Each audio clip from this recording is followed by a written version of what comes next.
That speaks to a very common conundrum by the purchasing public is, what am I getting when I go from this model to that model? Will I get a better view? Will I see better? And the operative phrase there is, will I see better? And the honest answer is, I don't know. You have to tell the customer, like, well, actually, it depends on who's doing the looking, what they've looked through, and what they're comparing against.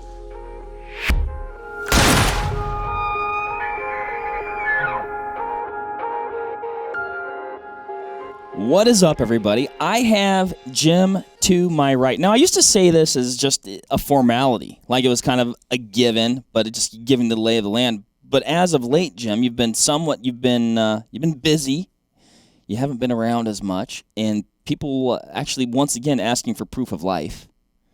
So I think we shot like an Instagram video yesterday, and you are indeed still alive. Still here. This isn't weekend at Jim's here, where we got strings tied to your hands. And it is the real life Jim, everybody. Not quite. I saw we were talking about a product favorite of mine, so I had to jump in on this one. You darn I wasn't right. going to miss it. No. Not like I missed the Rust podcast, which we won't talk about. There's a whole... I know. Let's talk about the other person across the table who's more important than me. Yeah, across from us, if you're watching on YouTube, you've already seen him. Repeat guest, optics expert. Mike, you are. You are. Mike, you are. Just face the music here. It's time to face the facts. When I have an optics question, you are definitely one of the guys I go to. Also, as we've covered before, if I have an insect question, you're one of the guys that I go to. Or an astronomy question or a bird question. Yes, all those things. I found a daddy longlegs the other day. I don't think we talked about this. This was like in the summertime. And it had all these like red dots on it. I thought maybe I'd discovered some like entirely new species of daddy longlegs. Mike probably has actually an official name for this arachnid. Is it still an arachnid? No. Right? The mites? The mites, yeah. Okay. But I don't know if they're an arachnid. Don't they only have 6 legs, daddy longlegs? Jim? Oh, no, the daddy longlegs is an arachnid. It is. The mites, that the particular daddy longlegs that he found, right, with the red nodules. Had a mite infestation. Yeah. You mean there was a daddy longlegs covered in mites? Yes. I took a picture of it on my way in to work. Oh, that's like doubly... I felt bad for him. Like, let me ask you this. Okay, gosh, we completely sidetracked this pod. Derailed from the start. Surprise. Mike, was that daddy longlegs doomed? That I don't know. I Okay. don't know. Yeah. I mean, ultimately, yes. But Okay. maybe not from the mites. We're all terminal, Mike. Getting philosophical once again. We're all terminal. All right, Mike, the topic at hand today, again, if you're watching on YouTube, you're looking at them right now. And we don't do this very often, Jim. No. This is the Diamondback HD binocular series. This is one of the most robust series of binoculars that we have here at Vortex. That is true. One of the most popular, series at Vortex. I mean, by volume, hits an absolute sweet spot in price and performance. We always say this is kind of like the bang for the buck. A very serious hunter can get some very, very solid, very just great performance out of these binoculars and have success in the field. I didn't say that all that great. But it's the set of binoculars that you wouldn't feel bad handing to literally anyone. Right. You wouldn't feel bad handing it to somebody who's brand new, who loves it, and then asks you, well, how much is this? Where can I get it? It's like, well, actually, it's pretty attainable. And if you handed it to somebody who's an optics expert who, for whatever reason, they're over at your house and have their binos on, like, what's that over there? Well, here, use these. They'd be like, these are pretty nice. Yeah. You would never feel bad handing it to anyone. Aesthetically. That's how I always... Oh, yeah, very. I mean, I personally find them off the charts, but looking through them is just as good. So, a little something for everybody in the series. Mike, you're very familiar with the series. I am. You're on the phones all day long talking to folks about these things. What's going on here? We got a lot of them, a lot of different models. Well, that's right. And I think before we went live, or at least recording, you had said something about a binocular for everybody, or you had maybe a better catchphrase for it, or Diamondback for anybody. Diamondback for anybody, and that's really what we have here. We pretty much cover the full spectrum of compact binoculars to mid-size binoculars to full-size binoculars to large format binoculars. The compact, the smallest being the 8x28, and then the largest being the 15x56, and then we have pretty much everything in between there. And And I think this is our most, what I would say, complete or thorough binocular offering. We don't have, I don't think 32 or 28 millimeter aperture binoculars in any of our other products. I think I'm right on that, right? Yeah, we used to have some in the Viper line. Right. There used to be 32s. Viper 32s, and there was a Viper 28. Do you remember that little guy? It was previously called the Fury before it was called the Viper. Yeah, that's right. Yeah. I remember now. Little guys. Some Viper compacts. They never made it to be called Viper HD. They always remained Viper. Correct. But then with the Viper HD went on, there was a 32 there, which I snagged an 8x32. I always should have grabbed the 6x32. I know. But anyway, Diamondbacks, back to those. It is currently our most complete lineup. Yeah, and the reason, well, like what Mark said, is there is something here for everybody, and it really can be any application. There are binoculars here for amateur astronomy, for birding, for kayaking, for hunting, pretty much any kind of activity, outdoor activity, or indoor, like a concert or something. The compacts are good for live shows. There's really something here for any type of application where you need to see far away. One of these binoculars is likely going to be the ticket. So real quick here, I'm just gonna pick one. Yeah, and we'll just go from there. I'm gonna start small. Compact binoculars, Mike. They're always kind of there. They're not like the most popular things ever. Usually people just start with 42s, but in this case we have 32s and 28s. I keep a set of 8x32s at home, like I already mentioned. I think they're kind of cool. But like, what's your thought around the 28s and 32s? Why do you think that people don't gravitate towards them? Well, I think as much. I think at least in our core customers, be it whatever type of outdoor observation is going on, whether it's hunting or bird watching, whatever, is people want the light collection. They want the larger aperture binocular to bring the most light in, good at dawn and dusk. And that's, when you look at a compact binocular, you can right away see the objective lenses are small. They're comparative to the other binoculars in the family. And, well, they let in less light, but they still have 8 and 10 power magnification. Well, when you calculate exit pupil, if you remember that, that's the diameter of the objective lens divided by the magnification, which gives you the diameter of the shaft of light that comes out of the eyepiece. Well, it's going to be significantly narrower on a compact binocular than a full-size binocular, which is why you wouldn't necessarily want to use a compact binocular in low light. And since a lot of our core customers are very low light driven in their applications, that's probably why we don't see as much interest in our compact binoculars. But that doesn't mean to say there isn't a function and application, a niche that they can fit into as either a primary binocular or a backup binocular.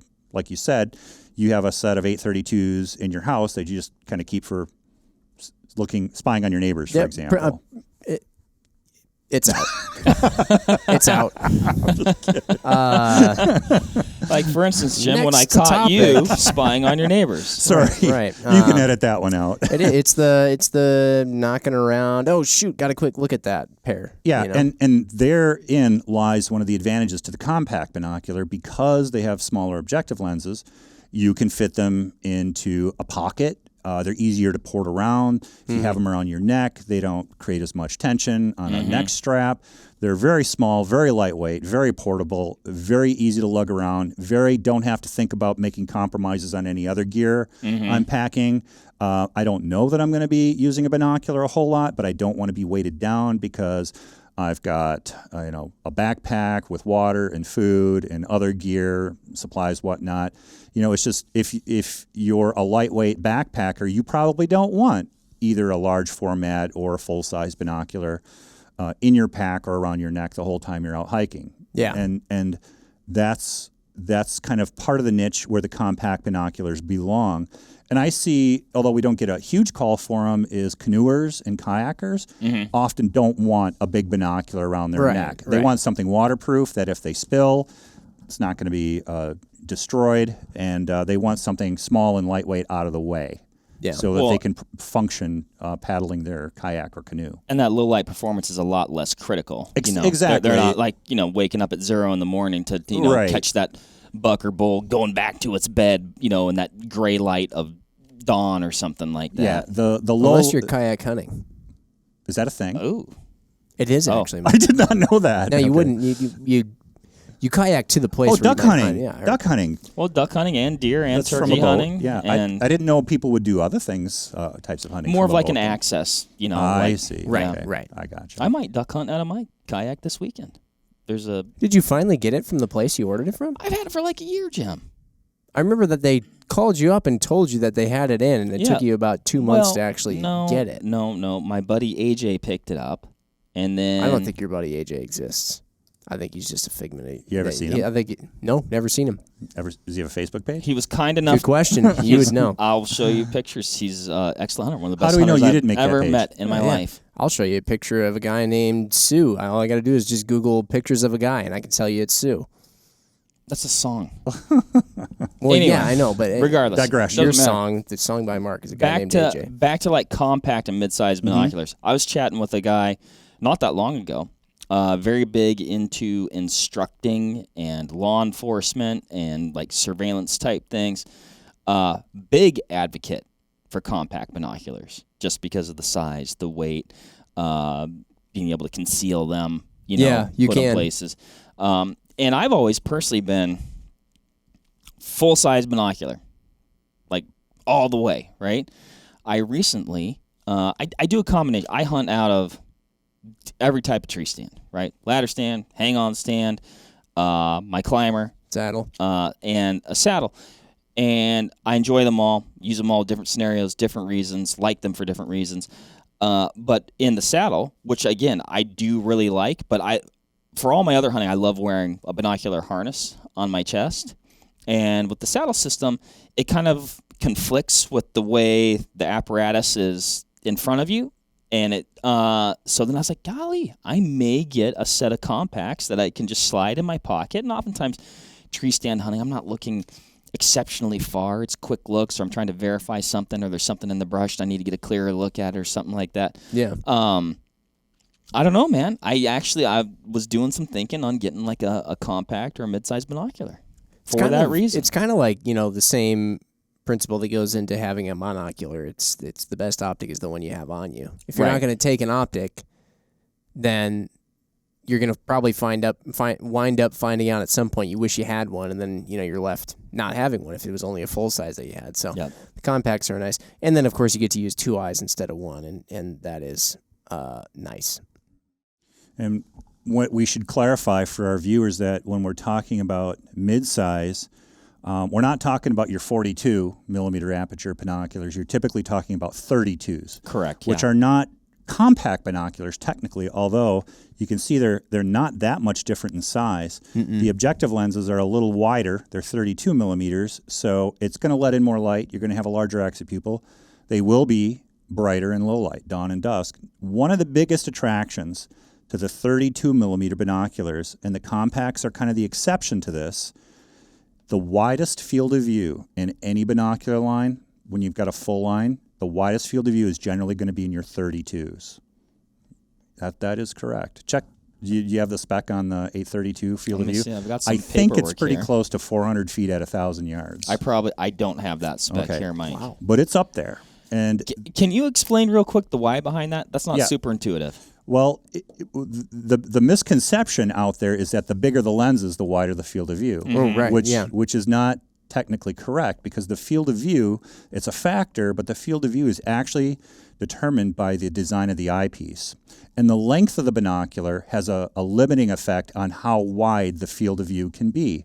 When you have a short binocular in terms of barrel length, I'm going to look up the because spec for you while you're the talking. objective lens is so much closer to the eyepiece, it's the cardboard tube effect. If you have a short cardboard tube and you just hold it up to your eye right. versus a long cardboard tube, which one's going to let you see more? Technically, no, 1x magnification. There's no lens. Yeah, the but you shorty. can see more. Right. So the same thing's true for binoculars. Generally, the shorter the barrel length, the wider the field of view is going to be. And your 32s, because of the larger ocular design and because of the short barrel length, generally have the widest field of view of any binocular lineup. So if you're looking for a fairly decent optical view and not a large size binocular in terms of brightness for a 4 millimeter exit pupil in 832, 32 divided by 8 is still pretty decent for low light. Right. It's not the best, but it's okay. It is. Well, it's not that far off from a 10 by 42's exit pupil at 4.2 millimeters. Exactly. So what's the max like look for at that. Look at for an adult? 425 feet at 1,000 yards, which is an extremely wide field. compared to compared to the 8 by 42, 393 feet at 1,000 yards, which is also notable. That's a lot. Yeah. Wow, that's an extra 30 feet at 1,000 yards of field of view. I mean, that's notable. For people who want that panoramic effect when they're out hiking, that's the 832s. That's where they're golden, is if you want a very wide panoramic field of view out of an optic and you're not as concerned about, maximum resolution at distance, the best low light performance, it's mostly going to be a daytime binocular after dawn, before dusk. The 832 is a very, very excellent choice for that type of application. Mm-hmm. It's going to give you the best panoramic presentation. That's awesome. We're going to just be hammering 8 by 32s after this podcast. I'm thinking about it. I mean, out of stock. Those would fit in my jacket pocket. Mm-hmm. Any pack pocket. Like you said, I mean, it's not a big size or weight penalty, for just the general recreationalist. But man, I don't know. I see a place in my hunting world for them. Now, the next question comes, well, why would I get an 842? You can see, comparing the two, well, an 842 is going to be larger and heavier. We've changed the objective length, or the diameter, to 42 millimeters. There you go. And so you're letting in a lot more light. That exit pupil is going to bump up from 4 millimeters to 5.25 millimeters. Notable. That's great. That's a big low light performance difference. What's the max like on average an adult the diameter of the pupil? It depends on your age. Okay. If you're Jim's age, just a few years after 12. Michael. Michael.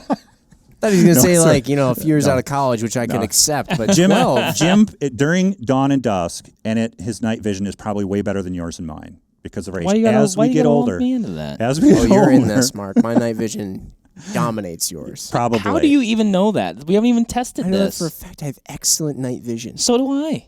Do you? Yes. We will have a contest. Well, okay. There are tests that can be performed to objectively ascertain that. Now, as we age, the muscles that dilate our pupillary openings tend to weaken, and you can't get as much of an entrance pupil instead of an exit pupil. Your pupillary opening is technically called an entrance pupil. It doesn't open up as wide or dilate as wide. So on average, an adult my age, in his 30s, for example, probably at night has an entrance pupil between 5.5 and 6 millimeters, give or take, maybe a little more. Okay. Kids could have as much as 7 or above 7. So as we age, our maximum pupil dilation does decrease. Of course, there are variances in the population. So Mark is alleging that for a guy his age, he has a wider entrance pupil, hence his claim than average. A claim that can be tested. Tell you what, you want to see a big entrance pupil. I can tell you this: I've got my new pickup line. That's right. Yeah.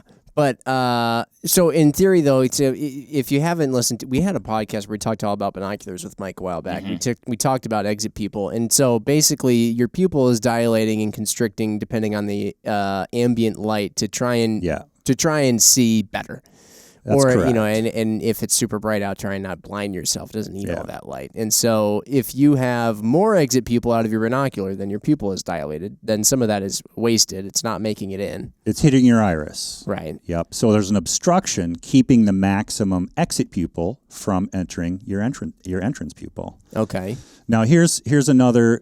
Immediately, people might think that, well, why would I ever get a different binocular if the maximum exit pupil is always going to be wider than my entrance pupil? In other words, do I benefit from a binocular that has a 5 millimeter exit pupil versus a 4 millimeter exit pupil if my maximum exit pupil is only ever 4 millimeters? Mm-hmm. part of that entrance pupil. Your entrance pupil. Yep. So part of that is also related to the diameter of the objective lenses. So, for example, if you had 2 8-power binoculars, one's a 42 and one's a 50. So an 8x42 and an 8x50. We don't have an 8x50, but this is just an illustration. There used to be a Diamondback 8.5. I was just about to say that. I forgot about that one. Ya. But the fact is that even if your iris is blocking off the exit pupil so that the same diameter is going through both eyes, think of the light path, the binocular that has the larger aperture lens, as a highway that has more cars in it than the one of the same diameter that has less cars in it. And think of those cars as photons of light. Okay. So you're actually down that same opening, you're getting more light through that same diameter opening into your eye because of the larger aperture, because you're collecting more light. The same magnification, a different objective lens diameters, you're getting a resolution performance gain in addition to a slight brightness gain. Okay. Okay. You know, I always wondered if maybe something else to do with it would be, generally speaking, in every optic ever, you're going to get the most distortion out of the image at the very, very edges of that image. Mm-hmm. If your pupil is constricted during the daytime, and so you're essentially, there's a lot of light in that exit pupil that's just hitting your iris. It's not making it into the entrance pupil. Are you kind of getting, by having your eye right in the center of that exit pupil, are you kind of getting the more ideal image quality versus kind of... No. You're not. So You're like not. the edge of the image isn't exactly being like occluded. No. You're still, the field of view is all still the same of what you're seeing and everything. So it's just, man, in your typical odd. field of view, as long as your pupillary opening, the lens of your eye, is seeing the full field of view, there's nothing causing vignetting, the binocular being too close or the binocular being too far. As long as you can see the field stop, no matter what the size of the exit pupil is, you're going to have the same effect of center to edge clarity. Oh, okay. Okay, so... I mean, it makes sense. I mean, would that be like, if the case Jim described was true, like, as your light, or as your pupil, like, dilated or constricted, be like, your you field of would view see less or more. Yeah, that'd be weird. Right, which it doesn't do, because if you think about it, the highway analogy again, that light is coming in from the full optical presentation, and all of that photon energy that's getting into your eye is describing that field of view. Oh, yeah. Okay? It's only going to be constricted if you pull the binocular away and create an obstruction from the full field of view, called the vignetting, or if you bring it too close to Right, your so you're eyes. not in that sweet spot of eye Exactly. relief. So the eye box, or right at the end of the eye relief where the exit pupil is. Yeah. There's a lot of jargon here. There's a lot to sort out. But to answer your question, there's no change in edge-to-edge clarity with respect to how much light you're letting through your pupillary opening. Gosh, that is a weird thing. Yeah. And there is a lot, and I think, though, that gets into, and I kind of even knew this, but it's trying to think through it, I guess it can be a bit confusing, but that goes into a lot of people who will think that a bigger binocular will have a bigger field of view, like we just discussed, right? Because they're thinking to themselves, well, whether it's a bigger exit pupil or just bigger barrels or something like that, they'll think, well, there has to be more getting through there, more is making it to my eye, and therefore more information will be there. So it has to have a bigger field of view, but it's just optics, That's just physics. Super common misconceptions, though. Yeah. There. And you can see where people arrive at them as sure. well. Sure. Mike, you used a couple words, used jargon, and then you also used field stop. Field stop. I call the edge of the circle the field stop. Okay. So you got your field of view. The circumference that you can see of a nice crisp edge is the field stop. Okay. So any further beyond that you take the binoculars away is beyond the field stop. So you degrade and... The black area Yeah. is outside of the field stop. The image is in the inside of the field stop. The field stop is just that terminating point. Gotcha. The Oh, circle. now, okay, yeah, Yeah. following. Yeah. Boy, I like that term, field stop. Sounds very educated. It does. How about, okay, Mark, Diamondback series here. Yes. We're talking about it. We're talking about binoculars in general. But how Right. about something specific to the Diamondback series? It's on the the Diamondback HD as you see it now. This is its kind of second generation body style. We'll call that. Diamondback's been around for a while. Oh yeah. It was not our first binocular as Vortex. No, but it's been around for a very long time. It's also had a lot of iterations. I mean, we've brought up a couple of them. Like there's that 8.5 by 50. That thing was a tank, low magnification. It was like the low light monster. You used to be able to get it in coyote color. That was kind of neat. I remember. I remember that now that you say it. I was sad to see that go. I know. Me too. I was just I was always shocked it didn't sell better.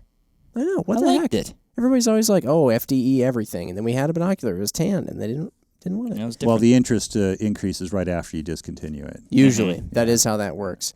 Mike, any notable stories from your history here? Because you've been here for a long time. Any notable stories related to the Diamondback Binocular series? Maybe the old Diamondbacks or the newer ones. Wow, I can't think of one.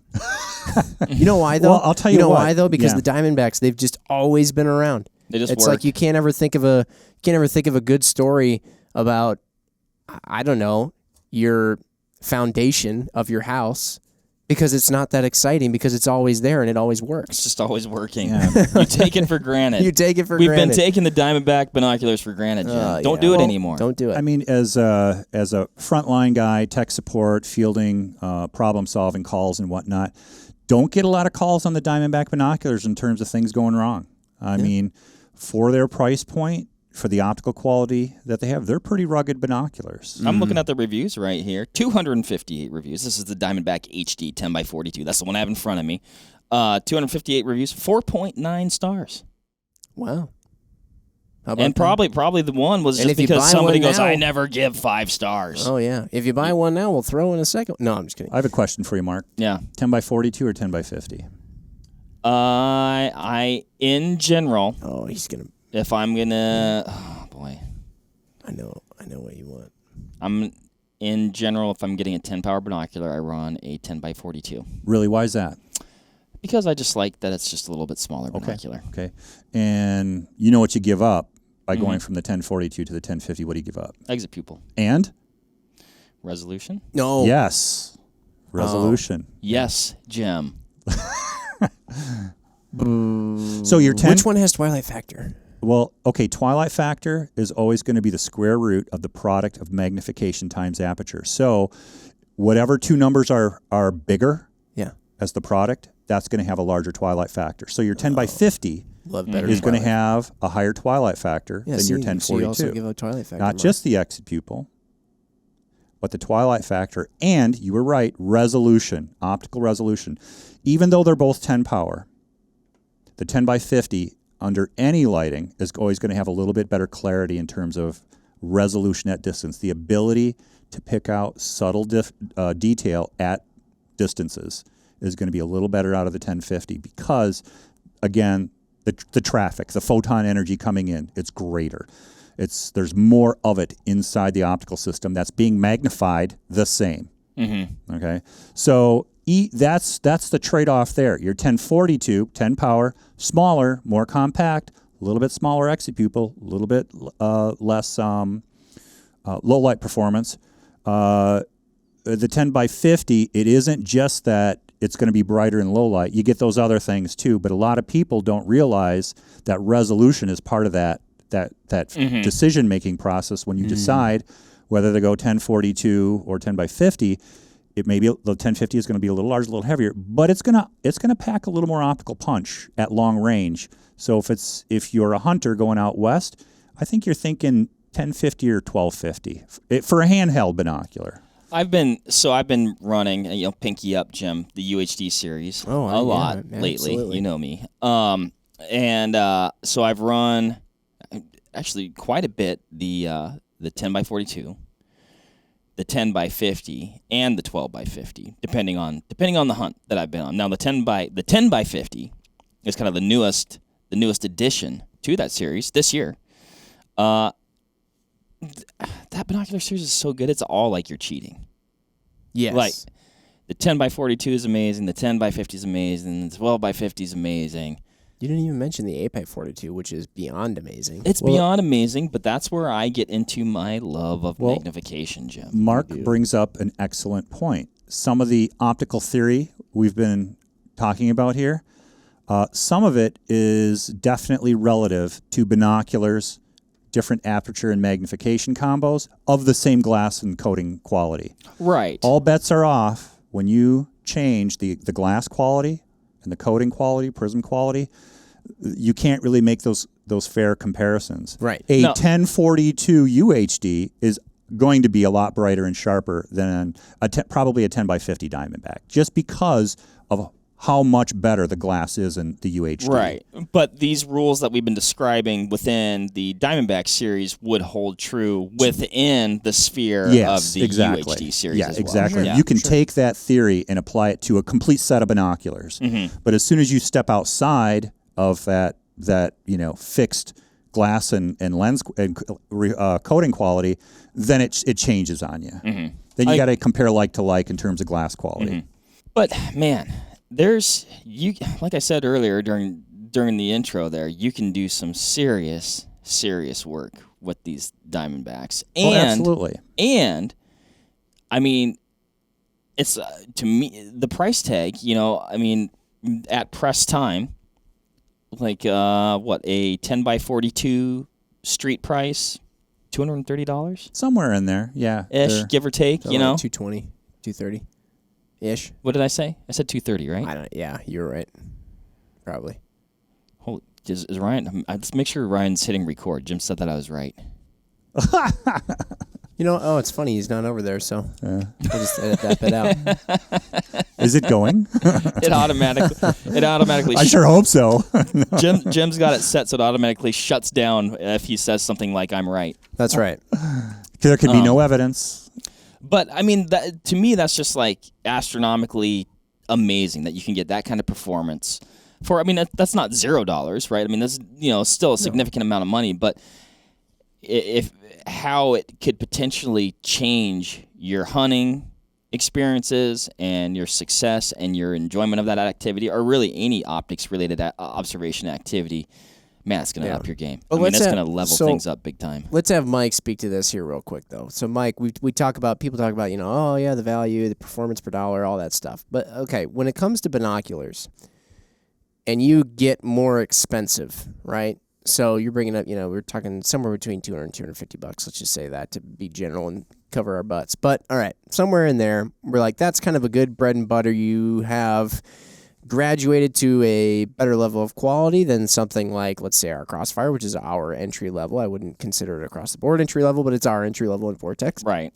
And you jump up from a Crossfire to a Diamondback, maybe like $50 or so, and you're going to be like, ooh, yeah, that was a jump up right there for $50.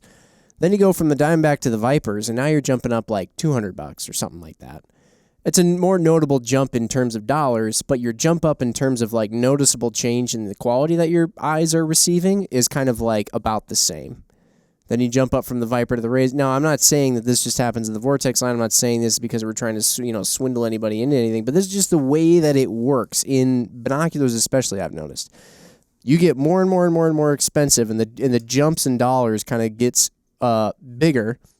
Whereas, the jump in perceivable quality to somebody who's not like Mike's level of, I look through binoculars literally all the time, starts to be like, okay, now why did I spend that much more money to get this much more? What's going on there, Mike?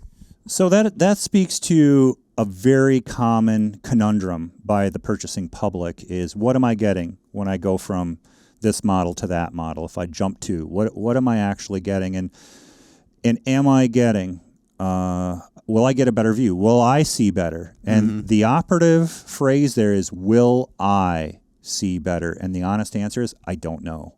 You have to tell the customer, like, well, actually, it depends on who's doing the looking, what they've looked through, and what they're comparing against.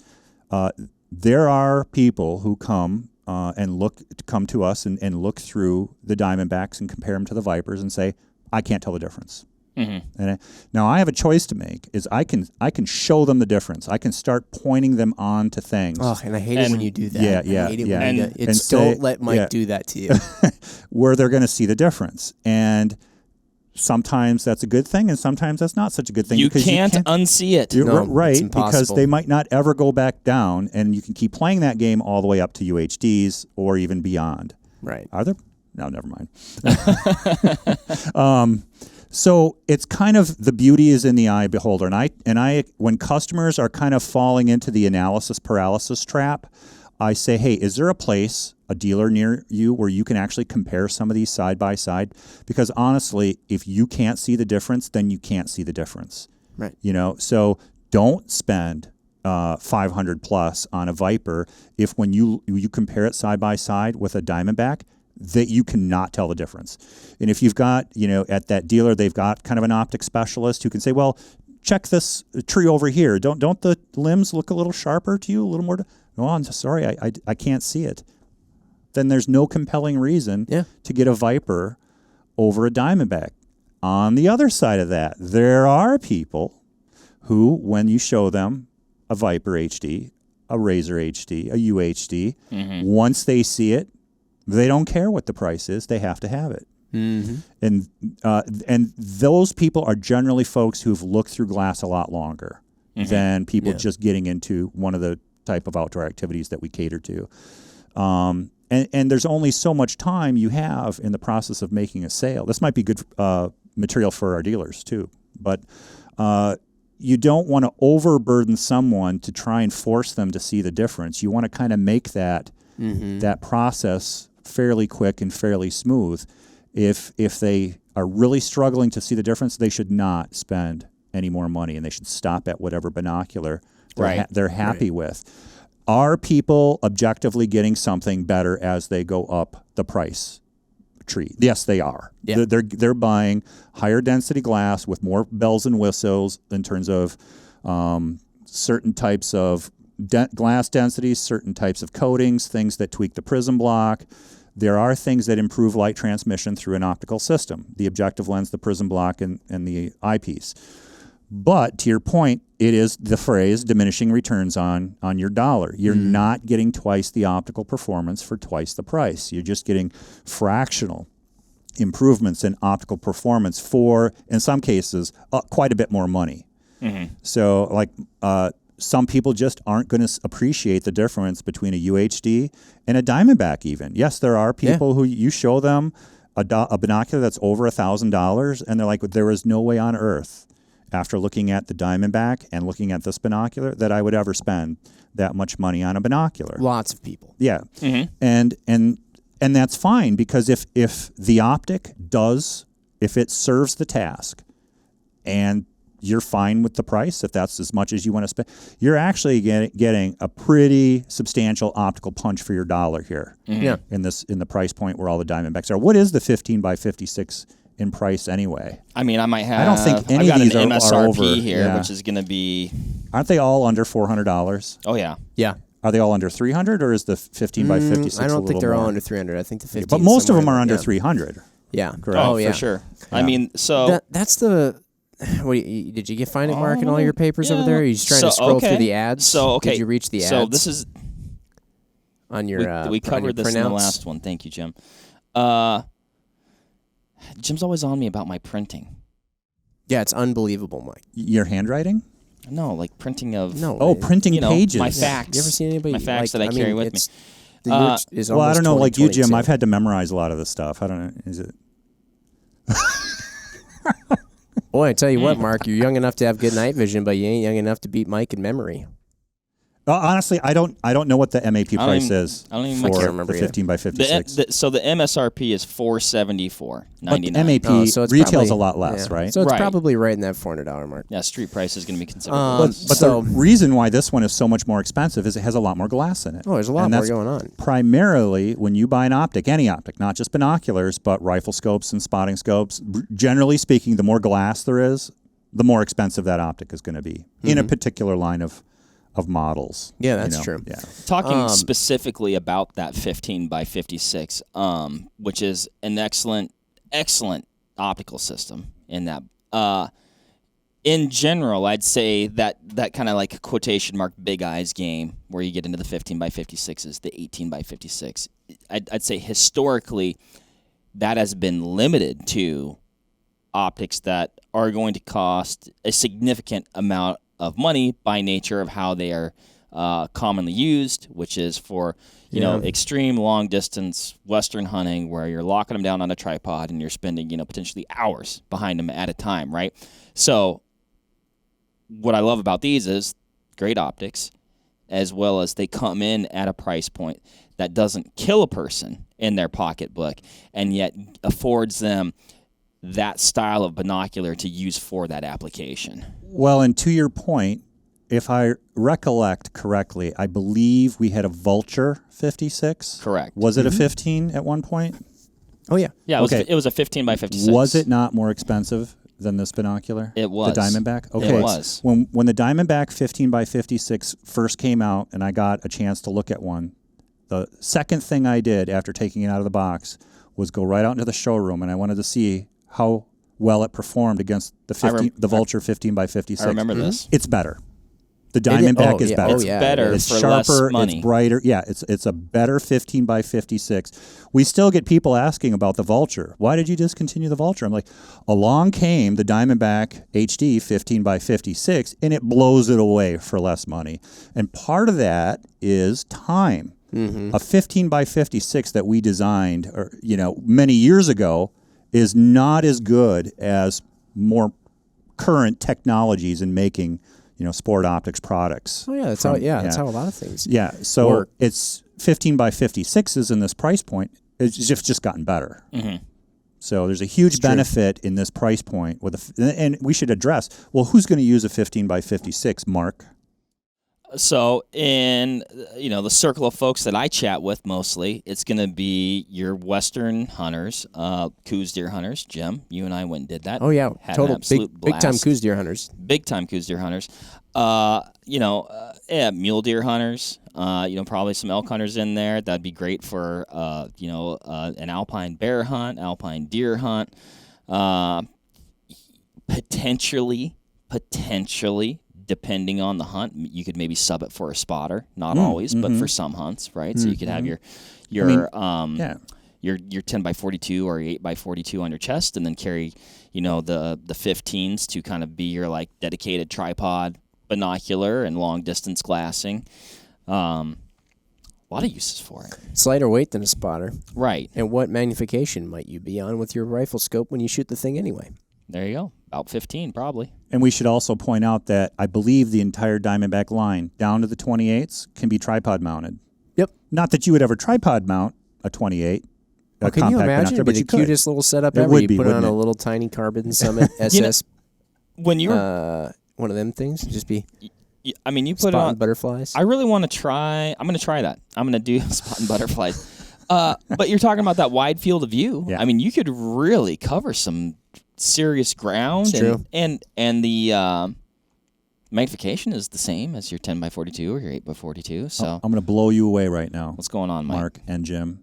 Did you know that the United States Navy did an experiment on steadiness and optics and discovered that what a person can visually perceive by stabilizing a binocular with like a tripod or a monopod or anything is comparative as is effective as doubling the magnification. In other words, oh, that's if you were hand holding a 20 powder binocular, you can see essentially the same thing with a tripod mounted 10 power binocular. Unbelievable. Oh yeah, absolutely, 100% agree. So that's something people will want to consider, is that a 15 power binocular on a tripod is like having 30 power that isn't steady. So if you were, had a like some kind of telescope or a large format binocular, something really big with a lot of magnification.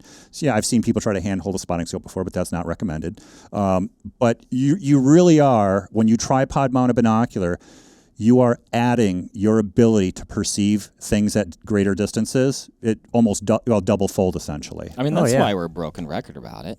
To the point where if somebody hands me a set of binos and I'm going to have to look at anything for any period of time, probably longer than like 30 seconds, if I don't have a tripod, I'm just kind of like, you know what? I'm going to take your word for it. Whatever it is, I'll believe you that it's there. I'm not going to even try. But I mean, a lot of this stuff though is I mean, what you're describing there, what we were describing before with the differences in tiers of lines of binoculars that get more expensive is perception by the viewer. And that's the weird thing about optics, because you can, I mean, pretty much everything we tend to buy usually has some sort of human element or interaction with it that can become better or worse depending on the human who's operating it.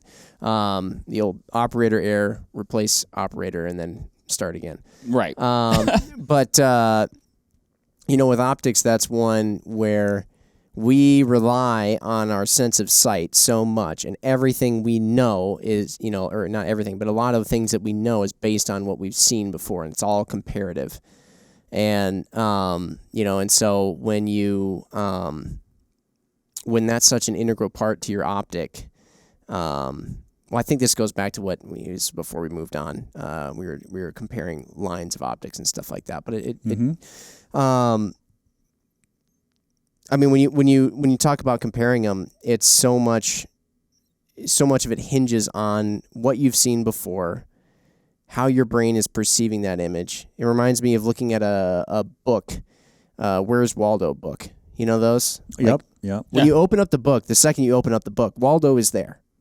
Your eyes are seeing it. I've read every one of them. Right, and good reads. It takes your brain time to actually figure out what your eye is already seeing. Yeah. And so when you look through a binocular, you might be noticing little subtleties and little differences. Your eyes have already picked those differences and subtleties up, but it takes your brain all that time to actually figure out what it's seeing. And so that brings up an interesting anecdote in terms of one's ability to find their quarry as they get more and more experienced out in the field. For example, this can be true on a long-term basis and a short-term basis. Sometimes you'll spend an inordinate amount of time looking for some kind of critter. Mm-hmm. And it's just like, oh my God, I heard that they were here. I'm not finding them.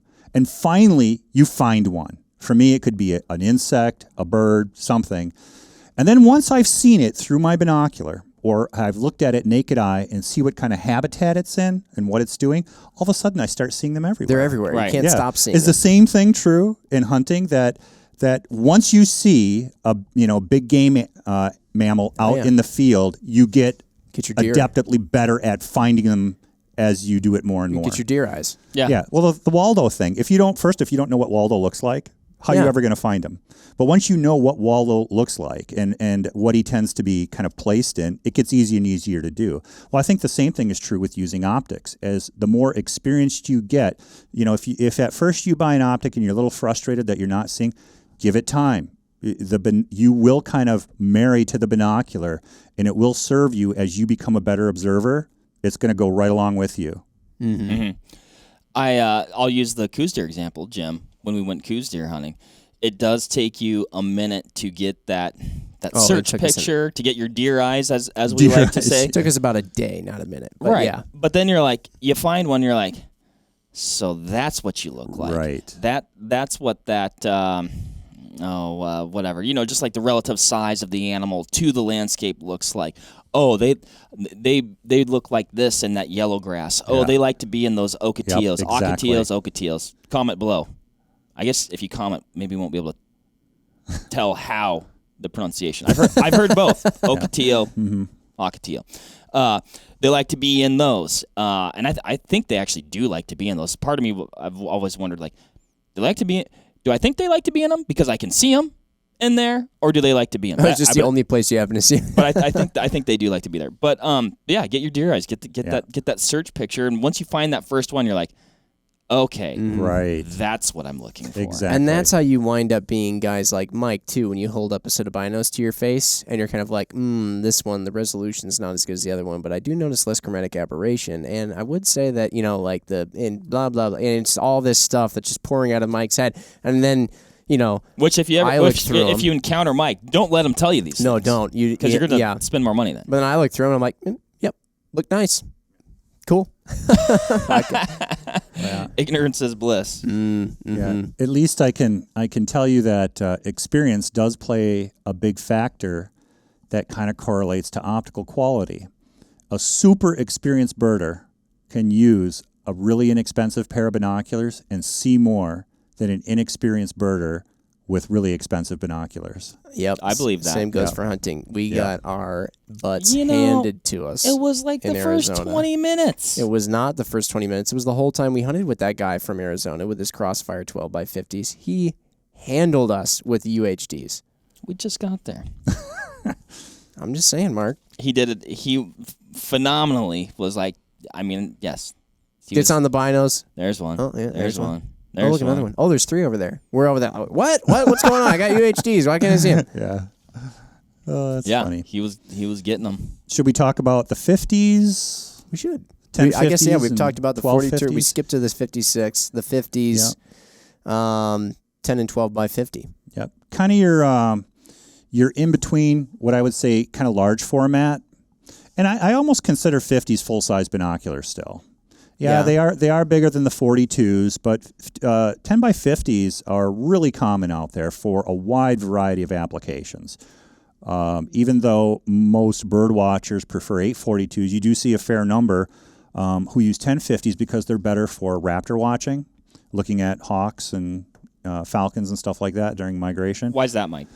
They want that because raptors are generally soaring overhead and they're further away. That extra magnification and resolution is beneficial for making the proper identification. Okay. And people who study waterfowl or shorebirds, if they can get a glimpse of a leg band to see if they can see the color bars, they can identify the bird for a study that they're doing or something. Oh. And generally, you can't quite split those colors in detail on 8s. You generally need 10 or 12 to do that. So The waterfowlers out there just perked up their ears. Yeah, with yeah. That's right. With that band so comment. that can be, and plus amateur astronomers favor 1050s for the extra light collecting and the more bump up in magnification. Planets will look a little better. The moon will look better. Deep sky objects will look better. The same is true for hunters of any ilk. I mean, probably Western hunting mostly. Your 12s probably override the 10s, but don't dismiss the 10s. They're going to give you a little bit wider field of view, a little bit better low light performance, even though the twilight factor is a little bit higher in the 12 by 50. And we should explain that. So you probably notice you got your 10 by 50 has a 5 millimeter exit pupil, and you've got your 12 by 50, what is what, 4.167, I think, exit pupil. Well, if this exit pupil is smaller than this one, and your pupillary open is wide enough to accept the exit pupil through your pupillary opening, why would this 1050 seem brighter? Well, that's where twilight factor comes in.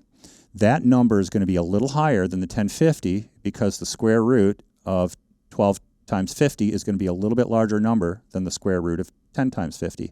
And what twilight factor, it's not about brightness, it's contrast at dawn and dusk. Yeah. Your ability Making out the to pick out differences. movement in thick brush and low light is actually going to be a little bit better on the binocular that has a larger twilight factor. So exit pupil is not the only measure of low light performance. Interesting. Well, and that is a really, I guess, strong point to consider, because I'd say when you're looking for a lot of things when you're glassing for game, but one of the things that I'm looking for most is movement. And that's when you catch them. That's when you spot them. When you see that thing behind the things move or between the things, that's what you catch is that movement. Right. And getting back to the beating that tripod drum, you can spot movement when you are not moving. Right. Correct. Yeah. So, yeah, I mean, a tripod-mounted 12 by 50, very effective in low light. That's why I like 12 by 50 so much, Jim. Must be it, Mark. I do love me a 12 by 50 on a tripod. That is something special. It is. It's a thing of beauty. It is. 10s and 12 by 50s, though. I find myself recommending them more and more. Mostly 10 by 50s, actually. I used to be like, wow, the 10 by 42 is totally fine. Why? But now I'm like, you know what? I mean, unless you're like hucking these things miles and miles and miles, and you're concerned about the extra couple of ounces, why not get a 10 by 50?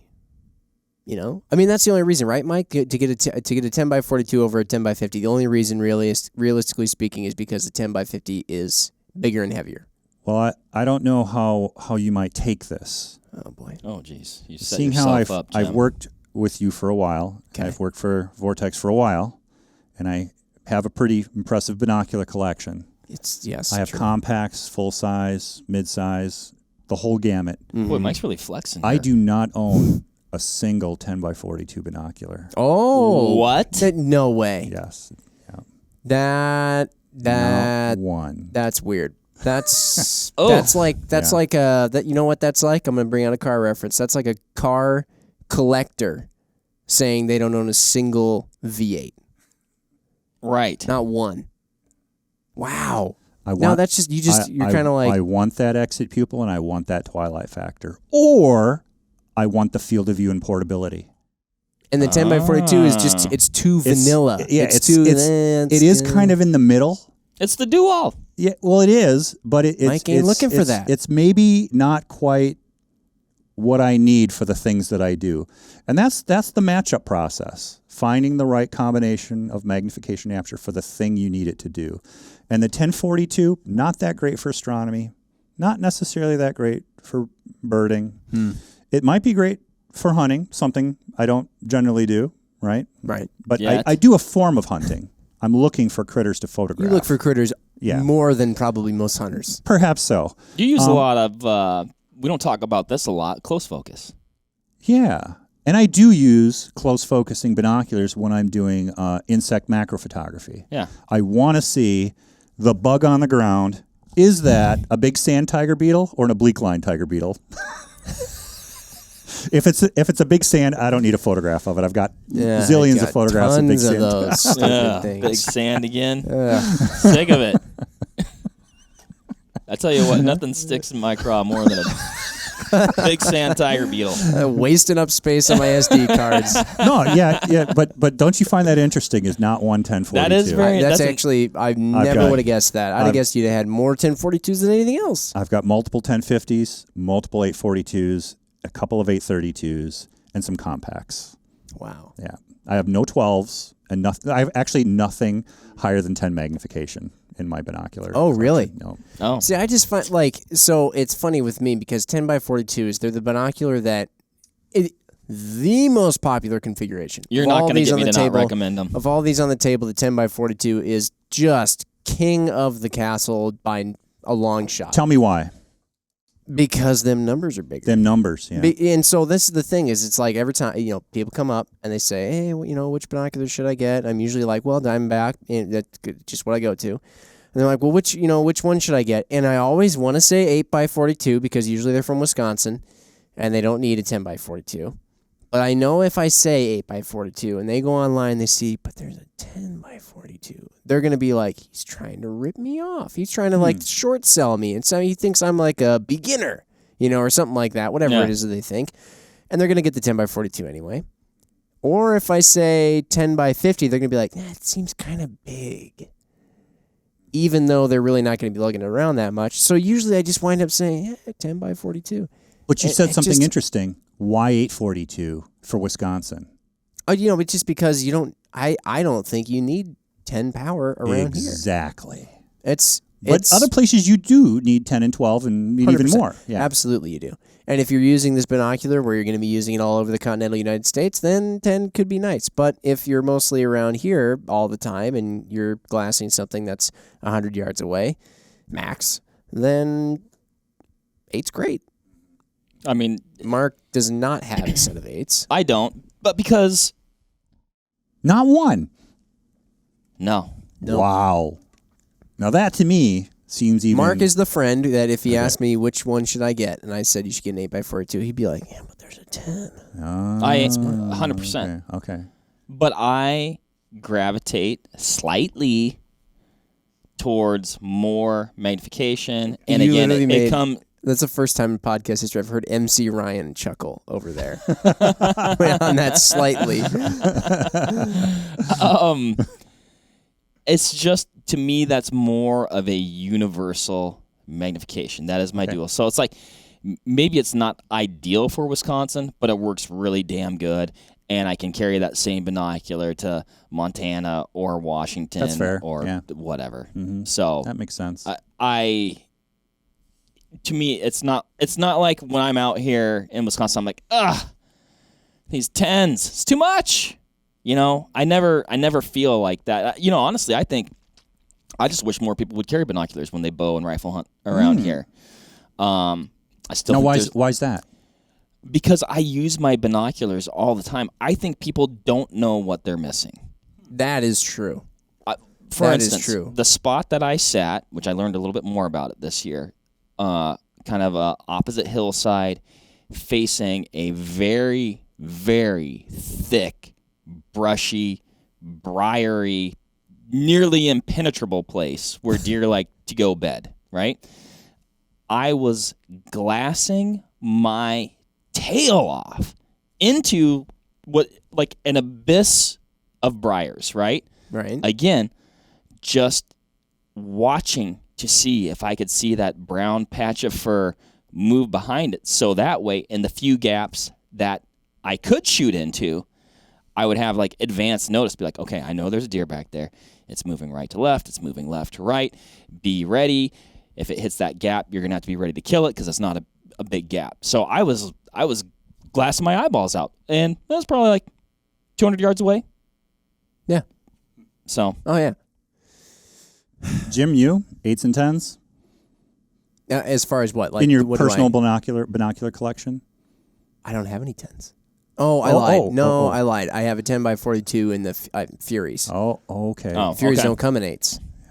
No, I'm just kidding. With the Fury, it's a Fury, 5,000. So Range-finding binocular. Yeah, range-finding binocular. So in that case, it's like, a little more magnification. I don't use it around here, really. I use a monocular style rangefinder. But otherwise, I don't have any 10s. I've got a Fury 10x42 range-finding binocular. It's great. Do you have the AB one or the? I have the AB. I did some amateur astronomy with my You 8x32 did? Vipers.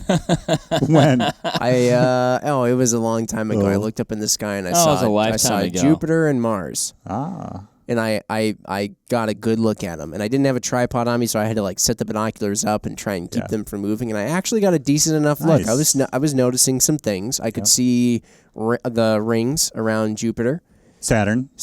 Oh, God. You probably saw the 4 Galilean moons of Jupiter through a pair of binoculars. Exactly. Oh, No, I did see. I do recall seeing something. I was like, I think that's a moon. Yeah. The Galilean moons, Jim, they're beautiful this time. Yeah. Mike, Edit. You might have to show those. You know what? Yeah. No, don't edit it. Don't edit. That's how we roll around here.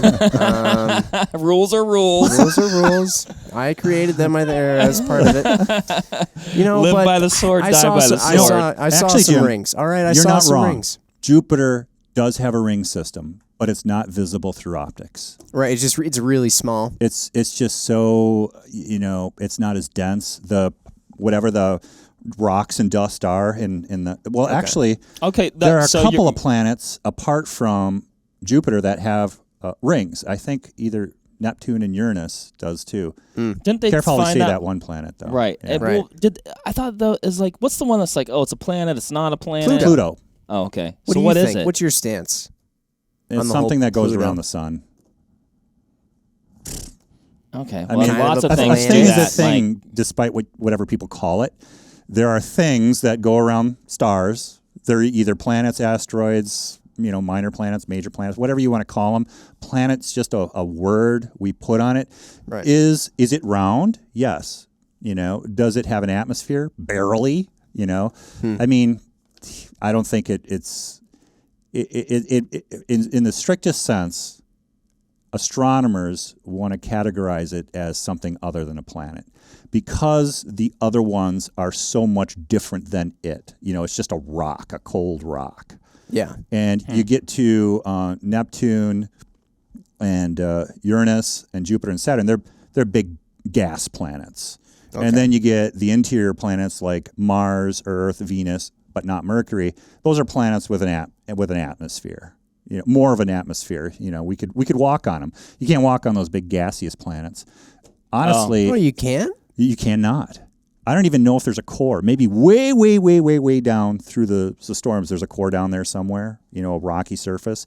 But they're mostly just hydrogen and helium gas. Wow. High school astronomy failed me. Or I failed. You mean It was the course's fault, just Jim. fly through it? No. I don't know. Would you crash it? I don't know how far you got to go down if you hit ground ever, but most of it is just gas. That's incredible. Hydrogen and helium gas. But it makes such a nice circle. It does, and that's gravity holding it all in place like that. Right. Now, there are stars, Right. and there are gaseous planets. There's actually an in-between kind of thing called a brown dwarf, which is like a gaseous planet that didn't quite have enough hydrogen and helium to start a nuclear chain reaction. Okay. Which is what it's like, almost a precursor to a star. They're kind of in between. They're not really a planet, and they're not really like a star like the sun. They call them brown dwarf stars. Now, is that what Planet X is? Because I remember Planet X coming up when I was in high I have school. no idea. But man, talk about major digressions. That's all right. I It all liked started it. with me saying Gaseous planets. I saw Jupiter's rings. Yeah, but it does. And look, it actually does. If you Google it, there is a ring system. So, but I knew you meant Saturn. I did mean Saturn for what it's worth, and I did see the rings with me by 32. So that's you can see Saturn's rings through like a 10 or 12 power binocular, just barely, little tiny little nubs. right. But you can see them. Yeah, and for me, it was basically kind of like I think that's a ring, and then I took that as like I saw the rings. So what's the ring made out of? Why just, a ring? Dust and rocks. But why would it be like this? Why doesn't it just turn into like? Why does it stay so organized? Yeah, probably because of gravity. It gets caught in the gravitational swirl. I'm guessing. I don't know if that's the reason. Okay.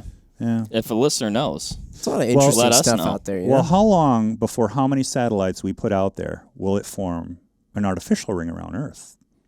How long will that take? you know that's. But that's where most of the it satellites doesn't take long to look are, up to find one. That's for sure. So we essentially are making our own ring Slowly but surely. with So okay, got it. Wow. Boy, somewhere somebody's looking at us going, Yeah, look but at that we're doing ring with around what the we're Earth. doing with the Yeah, they satellites go- though. They're going to kind of they make this do. mesh, so they're not Yeah. going to have like one defined. You want to see something interesting? Google like positions of satellites around Earth, and you'll see this unbelievably complex diagram of just how much junk there is up there right now. Now, some of it works. A lot of junk. Yeah, but there's a lot of stuff up there that doesn't work Just anymore. obsolete. It's just Space up there. trash. Yeah, space trash. Exactly. Space. When are we going junk. to shoot that stuff down? That'd be a heck Well, of I think recently there was a country that did that. Oh, they were just kind of like, you know what? I'm sick of that thing. Yeah. Did you hear about that? No, I missed that. Oh, okay. The Russians fired a missile at an old satellite, and it created enough of a debris field that they had to warn the International Space Station. And I don't know if they had to deviate, but it was criticized. So maybe A not huge a good idea. outcry that shame on you for endangering the lives of the astronauts in the International Space Station. Maybe not a good idea then Yeah. to shoot. Well, I mean, you create all that debris out there, and all of that. Believe it or not, there's a ton of debris around Earth that is cataloged and kept track of. So that, remember when we had the space shuttle? Yeah. They would periodically have to make deviations in their orbit course to avoid space junk. And they would be warned, like, you're going to have to make a correction at whatever, 0700 hours.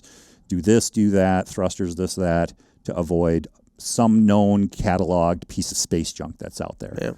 Because that could be a really bad thing. Oh, it could be terrible. I mean, those space things. I mean, when you look at them, they look like they're made out of tinfoil and like, I don't know. The old Like- LEM like, from the Apollo is just is very fragile spacecraft. Like there should be like Jiffy Pop inside. Kinda, yeah. Let's open that space station. It looks delicious. Anything else on the Diamondbacks before we wrap it up? I mean, but It's fantastic. Oh, geez. I know we did good. Yeah. Nothing from me. I just love them. No, I think it's and I don't know if we're going to edit some of that out, but going back to our original sort of evaluation of the Diamondbacks, there's something for everybody here. Whether it's NASCAR or Kentucky Derby for compacts, going to the opera for compacts. It's something Mark does, I understand, in the fall season quite regularly. Big opera guy. Yeah, big opera guy. Oh, yeah. And Podventure. or your 32s. Watch Mark sleep. Your 42s, you get into more nature observation, up to your 50 millimeters for more prolonged viewing at greater distances. Finally, our 15 by 56, which is our ultimate in the Diamondback line, and a huge improvement over other 15 by 56 binoculars we had that were more expensive. So it is our most well-rounded and bang for your dollar in terms of optical quality. Now, I can understand why they are our most popular sellers. Yep. Still remember, it was my brother Sam who was on one of the podcasts many moons ago. He designed the original Diamondback, and then he moved on to a number of different projects here at Vortex. But when time came for the current generation of Diamondbacks that you see here, when time came for the Diamondback Binocular series to be remodeled, he came back out of hiding in his secret mad evil genius projects, and he designed the next Diamondback. After that, since then, he's been back to his crazy evil genius, whatever. Right. He came back to design these again. They held a special place in his heart. It was very special. I remember that. That was a big deal. But here's what I'd cap it off with. We're in the heart right now at press time, as I like to say, even though it's digital radio. We're not printing anything. We're in the heart of a lot of our big game seasons, a lot of our waterfowl seasons. If you haven't tagged out yet, it could be because you don't have a set of binoculars that you can rely on. So if you're looking to get into that game, the Diamondbacks are a fantastic place to start.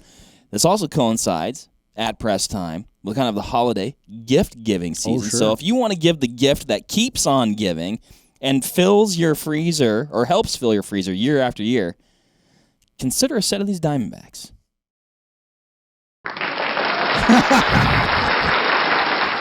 Thank you, Jim. you're welcome. Well said, Mark. All right. It'll improve your life. Well, how about that? Boy, there's a lot of subjects that came up today, but thoughts on astronomy, what binoculars you like, configurations, that sort of thing. Where's Waldo Bucks? Hit us up in the comments. How to say Ocotillo? The rings of Ocotillo. Jupiter. The ring. Yeah. Okay. What yeah, have you that seen too. in space? I have one I wish more. Mike said I've got one more things. I got one more space-related podcast. question, Mike. Space thing. And so I don't know if this will either. I don't want you to answer it if there's a lot to it, because maybe it's another podcast. What are your thoughts on aliens? Aliens? Do you have lots of thoughts or not very many thoughts? Not very many thoughts. Okay, then But I thought we might be able to tease you in another quickly- podcast on aliens. But just quickly, You ever seen one? have I? Yeah. Maybe. Yeah, I've been outside late at night a lot in the past doing astrophotography. Seen some pretty interesting things out there at 2 o'clock in the morning doing long exposure photography. Just laying back, letting the telescope do its thing with the camera attached to it, laying on my back and just watching the night sky for hours on end while I'm doing astrophotography. Yeah, you see a few things like, what was that just now? What was that? And a lot of those things happen so fast. And if you don't happen to have the telescope with the camera on it at the right, well, you've lost your opportunity in a flash. You can never really get that back again. That occasionally somebody comes along with a somewhat credible story. All I can say is it's a big place out there. So maybe, Mark. Fair enough. Boy, There. That's it. That's all I had. It was again just might another be an random. interesting discussion there. Yeah.